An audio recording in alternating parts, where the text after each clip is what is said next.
Você está no canal Paulo Joga Mal e eu sou velho demais para ser feliz, então vamos falar de nostalgia. No episódio de hoje, jogos Adventure Point and Click com climão.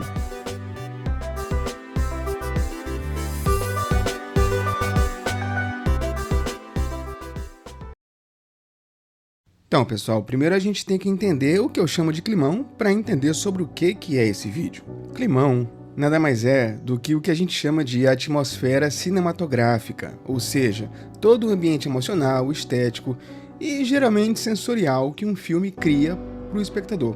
É uma sensação, um clima, uma experiência que esse filme vai evocar por meio de elementos como cinematografia, trilha sonora, cenários, figurinos, atuação e até a direção. Essa atmosfera cinematográfica é crucial para transmitir o tom e a emoção de uma história, afetando profundamente a maneira como o público se envolve com a narrativa. Essa atmosfera, obviamente, varia de filme para filme. Então, se você tem um filme de terror que tem uma atmosfera sombria, opressiva, assustadora, um filme romântico que tem uma atmosfera mais leve, mais cativante. E você tem também aqueles diretores, cineastas que usam a própria assinatura visual nos filmes para te dar aquela ideia. Por exemplo, Aronofsky, Coppola e muitos outros. Ou seja, a atmosfera cinematográfica ela é uma qualidade que é intangível, que torna aquela experiência de assistir a um filme única. E eu estou trazendo isso para os jogos Adventure Point and Click, onde eu resolvi chamar de climão. É um climão assistir um filme que te deixa preso naquela narrativa, então também é um climão jogar jogos que fazem a mesma coisa. Começando com Broken Sword, The Shadow of the Templars, também conhecido como Circle of Blood em algumas regiões, ele é um clássico point and click de 96, lançado pela Revolution Software, e você está na pele do George Stobart, um turista americano que está em Paris e ele está envolvido ali numa trama de assassinato, conspiração, envolvendo uma antiga ordem dos Templários. Ponto positivo do jogo é que os personagens são muito bem desenvolvidos, muito carismáticos, tanto que a série tem até hoje continuações e vai ter um reboot desse primeiro jogo agora já em 2024. E você vai essencialmente seguindo pistas, montando quebra-cabeças maiores do que deveriam ser, para que a história avance. Inclusive, os momentos de suspense e de mistério são muito intensificados pelo climão do jogo mesmo. O visual do jogo também é de desenho animado, então ele envelheceu muito bem, os cenários são muito detalhados, é bem parisiense. Eu não sei como que eles conseguiram passar tanta a vibe de Paris com esse jogo só com aquelas telas estáticas, os personagens se mexendo, o canto dos pássaros ao fundo. É muito bacana. As animações também contribuem bastante porque parece tudo muito real, muito bem trabalhado. Então, sim, trilha sonora muito bacana, visual muito charmoso, é um clássico do gênero e tá no nosso 10º lugar.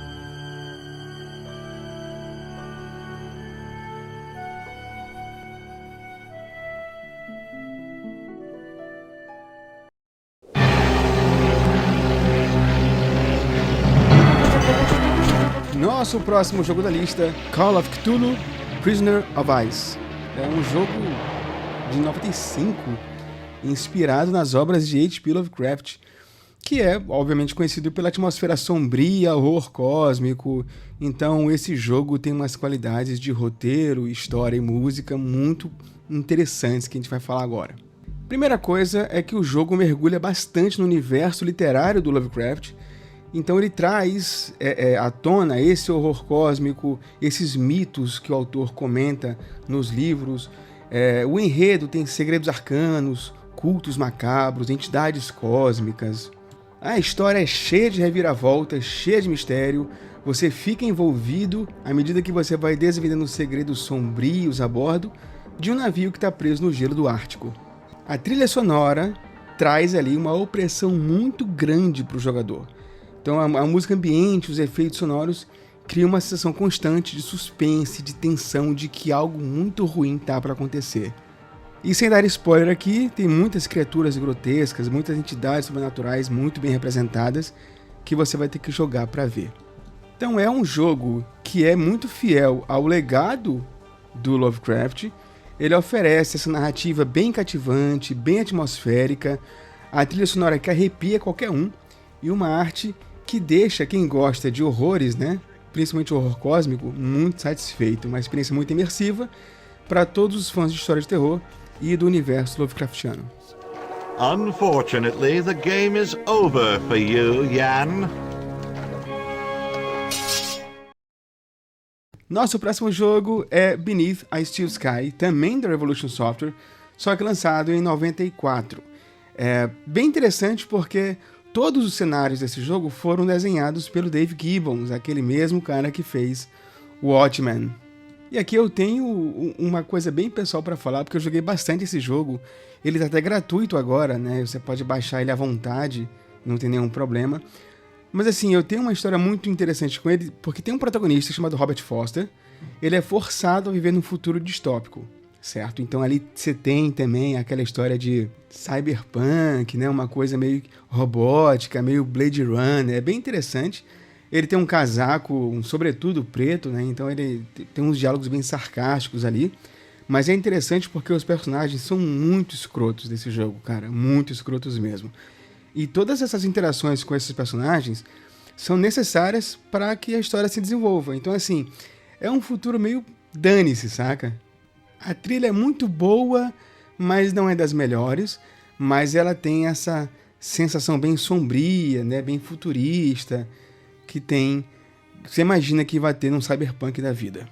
Em termos de roteiro, o jogo se destaca bastante porque ele faz muitas críticas sociais, principalmente tecnocracia, opressão governamental, luta pela liberdade. Então tudo isso existe dentro do jogo e você pode, né, ver o background exatamente da luta do protagonista. Os quebra-cabeças não são muito normais, são meio assim fora da caixa, mas são muito bons, são bem inteligentes, né? Alguns são meio teimosos, eu vou dizer assim, mas é um jogo brilhante de várias maneiras, narrativa intrigante, os personagens são muito bem desenvolvidos, a atmosfera é incrível e a arte é maravilhosa. Então não perca que esse aqui tá valendo muito a pena. Foster, help! O nosso próximo jogo chama-se Return of the Phantom. Lançado pela Microprose em 1993, é um pouco estranho porque a gente não sabia na época que a Microprose tinha uma divisão de Adventures chamada MPS. O jogo, apesar de não ser tão conhecido, é muito bacana porque ele é uma adaptação livre do romance O Fantasma da Ópera, mas com uma reviravolta única. No jogo você é Raoul Montan, um detetive que depois de um acidente no teatro acorda em outra época, onde ele tem que desvendar o mistério e confrontar o fantasma da ópera. Muito suspense, mistério, muita intriga, parece uma ópera mesmo. A trilha sonora do jogo é baseada em composições clássicas de música erudita, que parece ali mesmo uma ópera, um mistério, uma coisa muito bacana. Esse jogo, quando eu joguei quando era criança, me deu bastante medo, porque o fantasma ele aparecia em momentos cruciais e era seguido de uma música muito tensa, então eu não conseguia avançar no jogo porque eu ficava com muito medo.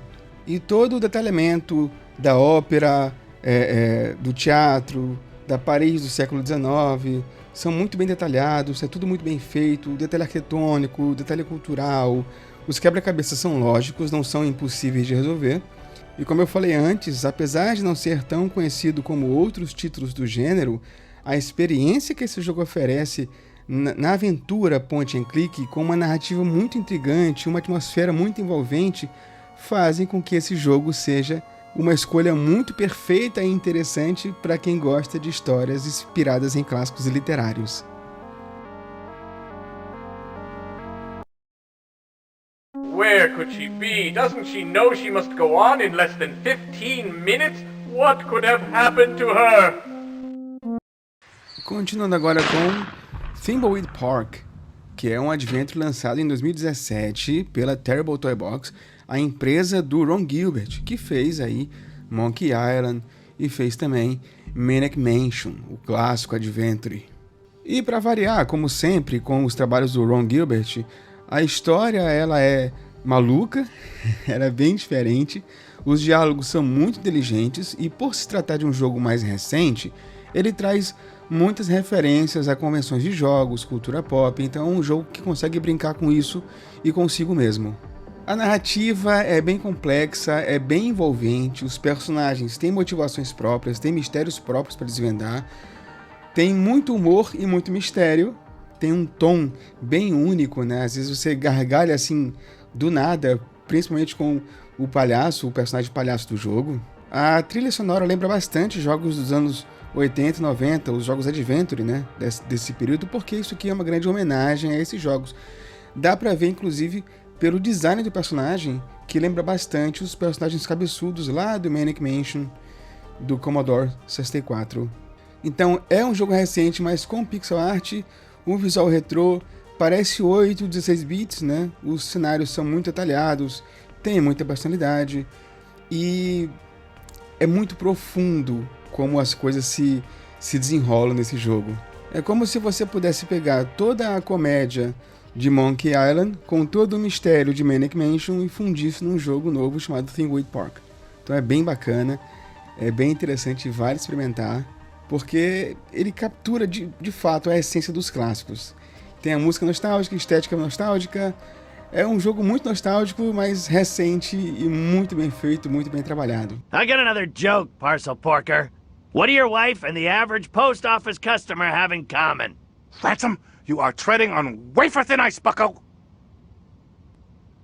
You've never satisfied either one of them. Ransom, I suggest you leave for a while, I would hate for you to become another statistic. 1 Mississippi, 2 Mississippi. Whatever, postal nerd. Avançando aqui, Gabriel Knight, Sins of the Fathers, um jogo de aventura lançado em 93 pela Sierra Online, que é muito famosa pelos jogos de adventure e point and click. E esse jogo foi lançado numa época em que a Sierra estava com um padrão na pixel art dela, né? Mas assim, isso não é uma coisa ruim, porque é tudo muito bem feito, os personagens são muito bem desenhados, os cenários são maravilhosos. Você, Gabriel Knight, você mora em Nova Orleans e é um escritor de livros de mistério que se envolve numa trama sobrenatural, envolvendo assassinatos, rituais e segredos antigos. Muitas reviravoltas no roteiro, personagens muito bem desenvolvidos, muita profundidade psicológica no trato com os temas que estão sendo apresentados, torna uma narrativa muito mais envolvente. É um jogo extremamente complexo, com uma trilha sonora feita pelo Robert Holmes, que é linda, maravilhosa, é muito rica a trilha sonora, reforça o clima de mistério, o clima de suspense, e é inspirada nas raízes culturais da história, que é ambientado, como eu falei anteriormente, em Nova Orleans.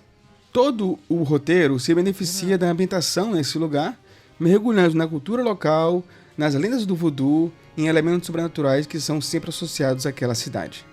Já os quebra-cabeças são bem desafiadores, a gente fica perdido durante horas procurando alguma coisa, mas eles são bem orgânicos. Nada é muito fora do normal, assim. Tem uma lógica muito bem produzida para poder resolvê-los. É um jogo notável que trata do oculto, então quem gosta desse tipo de assunto, desse tipo de tema, vai amar esse jogo. Considerado por muitos um clássico do gênero de aventura, e ainda hoje ele é apreciado por muita gente que busca uma história mais profunda e mais bem construída. Você vai adorar. I'll get back to him, everything does. Promise me you won't tell anyone you saw me. Okay, but you have to tell me everything I want to know. Enquanto a gente se aproxima do final dessa lista, vamos falar agora de Full Throttle. E não, eu não sei falar throttle em inglês mesmo, tá? Então me desculpem por isso. Lançado em 95, esse jogo é notável pelas qualidades absurdas de roteiro, história, música e arte. O jogo fala de Ben, o líder de uma gangue de motoqueiros que é falsamente acusado de homicídio, e ele vai tentar limpar a barra dele e da gangue dele, enquanto tenta recuperar uma empresa de motos que é muito querida pela comunidade dos motoqueiros, né, de ser destruída praticamente. O diálogo é muito inteligente, é muito afiado, o humor é bem ácido e algumas interações com os personagens deixam você assim, nossa, não precisava disso, né? Mas é muito bacana. A trilha sonora é da banda de rock americana The Gone Jackals, que fez um trabalho primoroso. Tem alguns áudios que são vocais, outros são só atmosféricos, e é um dos únicos jogos da LucasArts que usa trilha sonora licenciada. Já o estilo visual é muito distinto, parece desenho animado, e é meio cômico, né? Meio aventureiro o estilo dos personagens, porque é um jogo de aventura, claro. Os personagens principais são muito bem desenhados, são muito bem escritos, os diálogos são muito maravilhosos e os quebra-cabeças são muito lógicos. Alguns são muito difíceis, mas a grande maioria é bem tranquila de fazer. Abordando temas como liberdade, rebelião e busca por um estilo de vida autêntico, o jogo ressoa muito com o espírito do motociclismo, daquela coisa de liberdade de andar para qualquer lugar. É um clássico que teve remaster para várias plataformas, teria uma sequência, mas que foi cancelada, e é muito fácil de encontrar, é um jogo bem curto para você começar e terminar. Recomendo, perfeito, maravilhoso, Full Throttle. You know what might look better on your nose? What? The bar. Now don't mess around with me. All right. I got your keys, but I don't know nothing. They had guns. They told me to stall you as long as possible. E conforme a gente se aproxima do nosso top 3, fica cada vez mais difícil escolher quem é o primeiro, quem é o segundo, quem é o terceiro. Mas sacrifícios têm que ser feitos, e o terceiro lugar vai para Indiana Jones and the Fate of Atlantis. É um jogo de 92, da LucasArts, bem antigo, mas absolutamente incrível para quem gosta do personagem, para quem gosta dos filmes do Indiana Jones. Durante muito tempo, as pessoas se referiram a esse jogo como sendo o quarto filme do Indiana Jones, logo depois de The Last Crusade. A história trata da busca pela cidade de Atlântida, a lendária cidade que é submarina e que está por aí em algum oceano hoje. O mais legal aqui é que você pode escolher 3 caminhos diferentes. Você pode jogar sozinho, resolvendo os puzzles. Você pode jogar com a Sofia, que é a personagem do jogo também, juntos resolvendo tudo. E você pode jogar sozinho, brigando com os outros.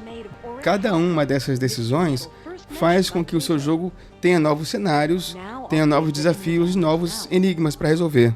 O desenho dos cenários, dos personagens, as animações, tudo contribui para parecer que você está de fato jogando um filme do Indiana Jones, inclusive com aquelas cenas de viagem entre um país e outro, com aquele pontinho vermelho viajando. São muitos lugares para visitar e sempre que você está meio entediado com um lugar, você acaba descobrindo outro lugar e aí a sensação de surpresa e de mistério se renova. A música é o padrão da série Indiana Jones, com alguma coisa mais atmosférica ali. A voz dos personagens, porque tem uma versão que tem voz, né, nesse jogo. Não é muito fiel à voz do Harrison Ford, mas cumpre bem o seu papel. E sim, o final do jogo tem cenários ainda mais bonitos, ainda mais incríveis, que são referenciados até hoje como o ápice da pixel art e da animação. É muito bem feito para a época, mais do que deveria ser, e ainda hoje você consegue se divertir bastante com um estilo visual distinto, uma trilha sonora cativante, uma narrativa sem igual e um quebra-cabeças muito criativos que te levam para uma aventura muito autêntica. The lights. What happened to the lights? I think Narab Sal is trying to signal us.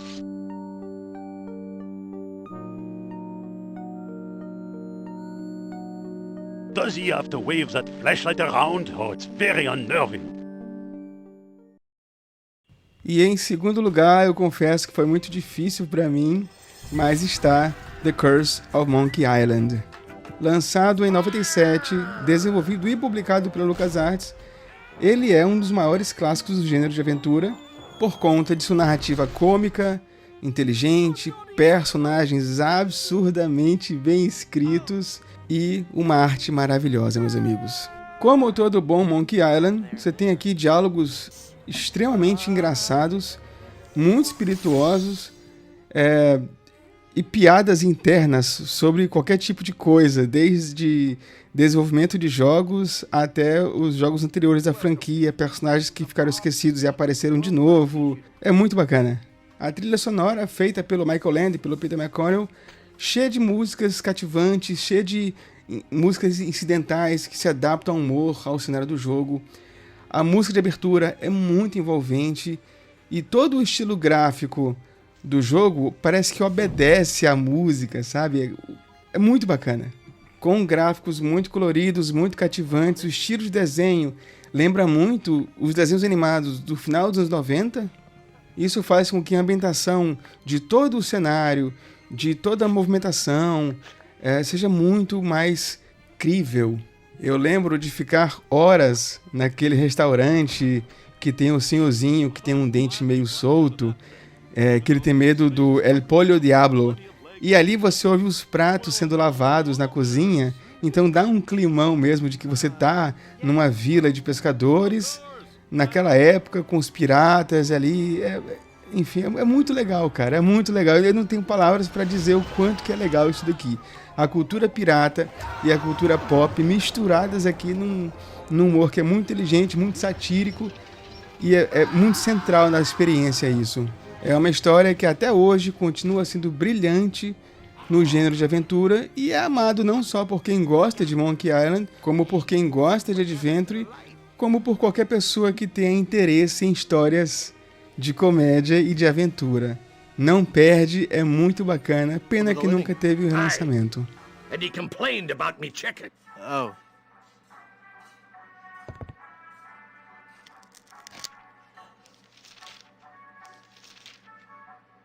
It says, ask me about Grim Fandango.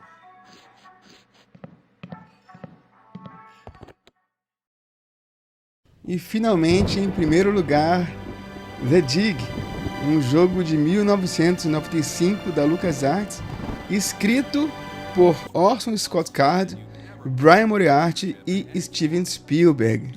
Esse jogo é especial não só pelos escritores, mas também pelo fato de que nós temos atores de voz como Robert Patrick e Steve Blum, dando vida aos personagens. A música é toda orquestral, o que contribui bastante para a atmosfera de mistério do jogo. E os gráficos são feitos daquele jeito, né? 2D, com pintura 2D, lembra bastante Indiana Jones, mas toda a parte 3D foi criada pela ILM, a Industrial Light and Magic, que é aquela empresa que faz efeitos sensacionais nos filmes de Hollywood. Os quebra-cabeças do jogo costumam cair naquela ame-o ou odeio, porque eles precisam de muita lógica, muita observação e muita criatividade, que é um pouco diferente dos quebra-cabeças dos jogos anteriores da LucasArts.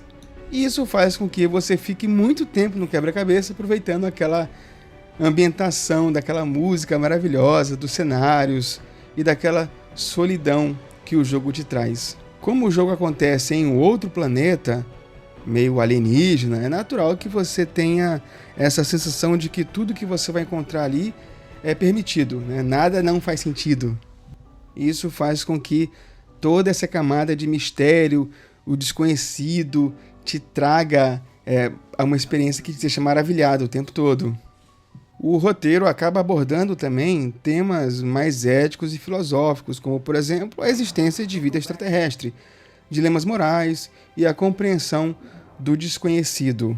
É uma narrativa de ficção científica muito bem feita, muito envolvente, com personagens muito bem desenvolvidos, com uma trilha sonora absurdamente atmosférica e uma estética visual que evoca aquela grandiosidade do espaço, do mistério, do desconhecido. Até hoje, jogar The Dig é uma experiência estimulante e emocional. É incrível esse jogo.